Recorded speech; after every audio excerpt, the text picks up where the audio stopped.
Hey bourbon fans, I'm Tim, the Suburban Dad. A couple weeks ago, my wife and I were able to go on a little weekend getaway to Louisville and hit up some of the Bourbon Trail. In particular, I'm going to talk today about the Jim Beam Distillery. We went to a couple other places, but that's where we had the most experiences and honestly probably the most fun. So I'm not going to get into all the nitty-gritties about travel and that. I'm going to just talk more about my experience with the whole distillery there and just give you kind of more of an inside look at that if you haven't already been. So let's get to it.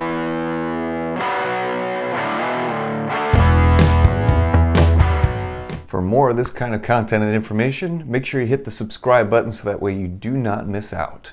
And stay tuned in the future for my tips and tricks about traveling to the Bourbon Trail to make sure that you have an easy, smooth, enjoyable time down there. What initially drew us down to Louisville was a special dinner event at Jim Beam. I'll talk more about that in a minute, but first let's talk about the distillery tour. Because we did that first. We got there early and we went to the distillery tour, and it was a lot of fun. Their motto there at Jim Beam is come as friends, leave as family. And they absolutely made you feel that way from the get-go, every step along the way. It was easy to check in, it was very low-key and laid back, the tour guide was fantastic, it was so cool to see the inner workings of the distillery.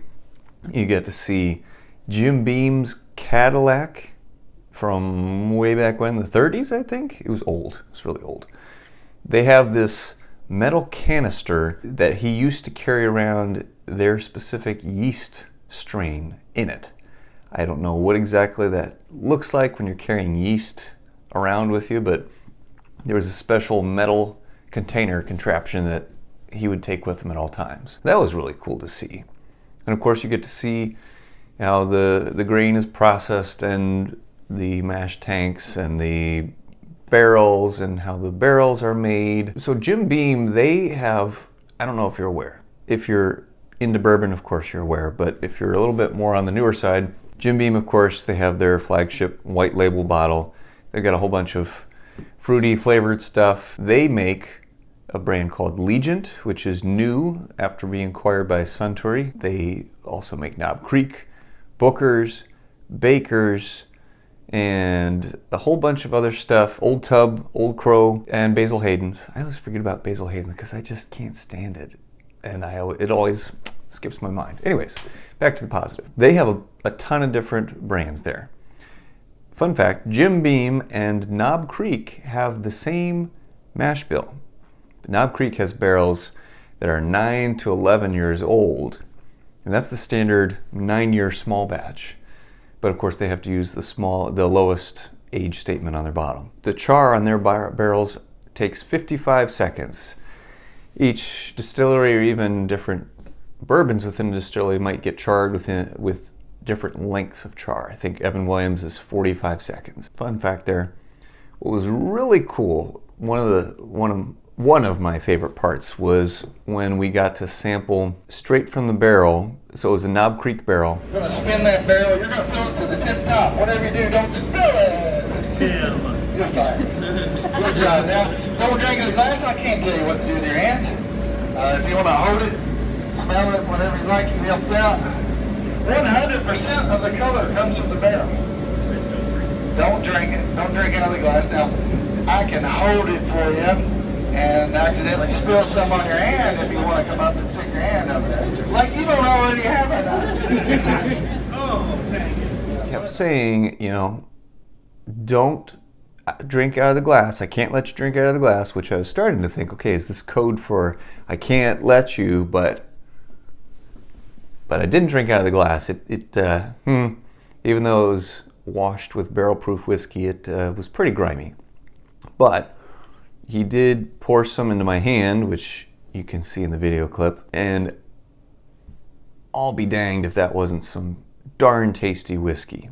Man, forget the 120 proof barrel picks or single barrel. They need to do a straight from the barrel Knob Creek. That would be fantastic. So Freddie, if you're listening, course you are, because you watch my videos, right? Ha! That is my idea for you. But I would say the most favorite, the coolest part of the whole tour was going to the section where you can basically bottle your own Knob Creek. So it's a Knob Creek single barrel, so it's 120 proof. And you get to wash it out with whiskey, because you don't want to wash it out with water, because then it's going to dilute any whiskey that you put in there. So you wash it with the whiskey. You watch it go through the bottling line. You watch it gets filled, go through, get the label slapped on there. They put the wax on. And what's really cool about the tour part, this is probably my most prized bottle at the moment. So this is my bottle from the tour.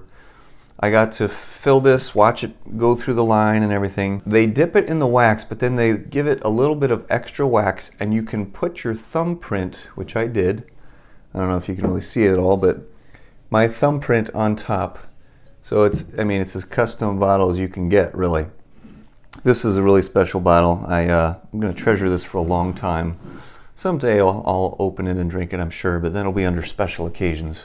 What's really special, you might notice on here, this bottle is signed. So back to the dinner party event. It was to showcase Knob Creek 18. So while we were waiting, we had plenty to drink that day, let me tell you. It was amazing. Started off with a cocktail, the Louisville. So they wanted to create a cocktail that was signature for Louisville, so they had a contest, and Baker Beam's daughter, Baker Beam, her name's Baker as well, she won the contest, and we got to try that cocktail. It was very good. It was very appropriate for fall time. I'm not sure that it would be as awesome in the summer, but it was very tasty. So we got to try that. We got to try a pour neat of Knob Creek 18.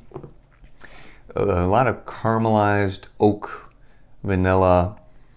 It's very velvety and rich, very complex. For the price, $175, I didn't feel motivated to buy it. I was very glad to be able to try it, but I wasn't ready to pull the trigger there, which is more about me and how much money I like to spend on bourbon. There are very few bottles, if any, that I would spend that much money on, at least at this point in my bourbon career. As the dinner went on, Fred No, son of Booker No, was there. Freddie No, his son, was there. Baker Beam was there. Yes, Baker used to be the master distiller for a long time, I think from the 70s to the 90s. He was the last of the Beam family to live on site. He just got too busy, as you can imagine, so he decided to move off campus. But anyways, he was there. The food was amazing. We had chicken, we had jambalaya, we had beef tenderloin, we had amazing dessert and drinks paired along the way. I mean, it was fantastic eating and drinking. Oh my goodness. And we were visited by Freddie himself. Got my picture with Freddie. That was awesome. So Freddie he's in charge of the Little Book series. That's his project. He was just promoted to co-master distiller. Him and Fred are both master distillers this year. That was a big event for him. Great meeting him. That was so cool.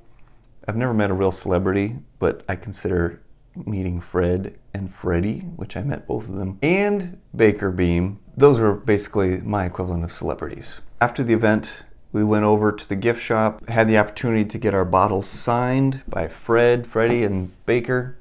Freddie didn't make it over there in time for me to have him sign mine, but got my picture with him, got to shake his hand, got to shake Fred's hand, got his signature and Baker's. I mean, I was in bourbon heaven for sure. It was amazing. Just the whole experience at Jim Beam was fantastic. The staff there is super friendly and nice. We were chatting with the gal at the gift shop for a while. She was super fun. We also learned that the reason why they painted their buildings black, not just for aesthetics, it's actually because, I didn't know this, there's a fungus that feeds off of whiskey fumes, and so it'll cause black spots all over the outside of the buildings. And if you drive around like Heaven Hill, I think, and Wild Turkey, both had a lot of white buildings with a lot of black crap on them. So apparently it's this fungus, so that's why Jim Beam decided to just go ahead and paint their buildings black. Fun fact. Overall, great experience. I would highly recommend doing the distillery tour and getting a bottle of your own. Even if you just do that much, that's super awesome and fun. And of course, we got to do tasting after the tour where we tried Jim Beam, Basil Hayden, Knob Creek, and your choice of Baker's, Booker's, or Legent. So of course I had Booker's. It was all very good, very enjoyable, super fun. If you get a chance to do one of the dinner events, oh man, I would absolutely recommend it. The food and drinks alone are amazing, but just the atmosphere, getting to meet these guys in person, so cool, so cool. Enough rambling for now, folks. Thanks for watching. Until next time, cheers.